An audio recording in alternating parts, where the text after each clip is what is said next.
Hi guys, welcome back to my channel and welcome to Amara's kitchen. Today I'll be showing you guys how to prepare your cocoyam ready for soup whenever you want to. It's more convenient to have this ready and to go in your freezer at all times. Stay tuned.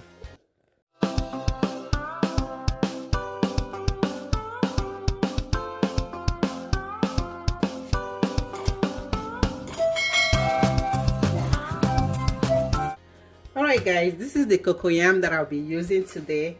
So these cocoyams, I've had them like I bought them over a week now, even close to 2 weeks, like if that's right. Even yeah, it should be about 2 weeks or so that I bought this cocoyam. As you can see, they are kind of already germinating. So if this is like summer period, I'll probably cut them up and plant them and see how it grows. But this is winter, so I can't do anything right now but just cut them up and throw them away.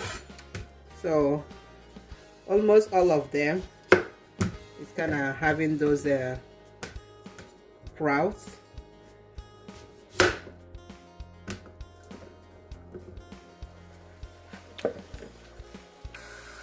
So the cocoyam is washed. I'll go ahead and add them inside the boiling water that I have already.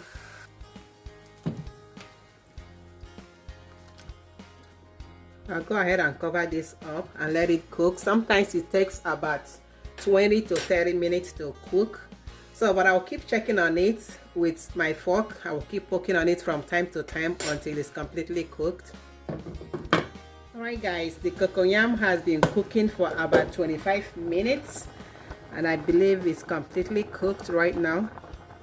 As you can see, the fork can easily go in through. So I'll go ahead and drain the water out. Turn the stove off. In a large strainer, I'll go ahead and pour in the cocoyam. So we want to get it out of the water. You don't want it to get too soaked.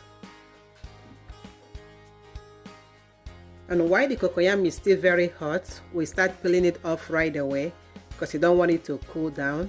So all you can do is just to put your water on in a little, just to be running a little bit like that, and you can cool your hands off from time to time. So continue this way until we get all our cocoyam peeled while it's still very hot. Alright guys, so while the cocoyam is still very hot, we'll go ahead and mash them up. So I'm using this pan. So this pan is not like a new pan. This pan has been like over 10 years now, if I can remember correctly. So, and I like this pan. This is like my favorite pan. I don't want to get rid of it. It's still very useful to me. So I don't get rid of stuff just because they are old. I get rid of them if they are no longer useful. So I'll go ahead and add the cocoyam. As you can see, it's still very hot. Then I'll use my mashed potato masher to mash up the cocoyam. So it's pretty easy while it's still very hot, but if you let it cool down, then it will be hard for you to do this. So guys, after 3 minutes of mashing this up, this is what it looks like. And I've been like from time to time scraping the corners to make sure I have everything mashed up properly. Everything looks pretty much mashed up. You can see it's very soft. I don't feel any kind of bumps in them. So the next step, I'll be adding some palm oil. So I'll go ahead and mix this up.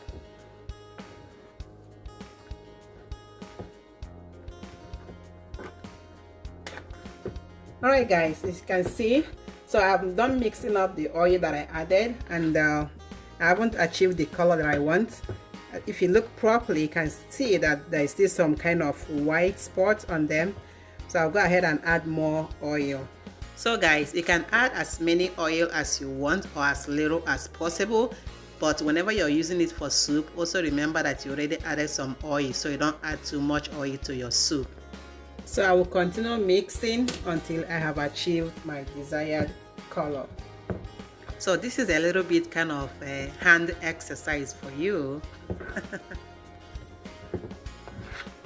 Alright guys, as you can see, the color is looking very nice right now, and it's kind of like coming together.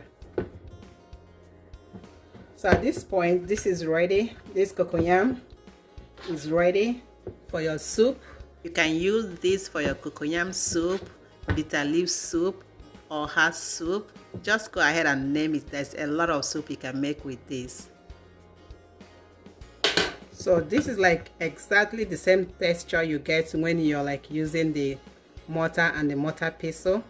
So you just get the same using just your pan and your mashed potato masher to just get that. So that's it. At this point, you can go ahead and store this in your plastic wrap. So as you can see, I'm wrapping them up in a plastic wrap. You can also choose to use the Ziplocs, whatever kind of storage you feel like using, or even if you have like all those plastic containers, you want to save them there, that's just fine. You do whatever that works for you. So this way I can just throw them in my freezer and it saves me more space as well. So guys, this is the last one that I'm making right now. So I got about six of the cocoyam. So this is what they look like. So nice, looking like eba fufu. So I made it in a little sizes because when I make soup, I don't make that much. So I make a little soup at a time. So this will serve me like 6 good time of making cocoyam soup, or real or hot soup. So this is it. I hope you guys enjoyed this video today. Do not forget to subscribe to my channel if you haven't done so already, and turn the notification bell on as well, and give this video a thumbs up. I'll see you guys on my next video. Stay safe and stay blessed. Bye.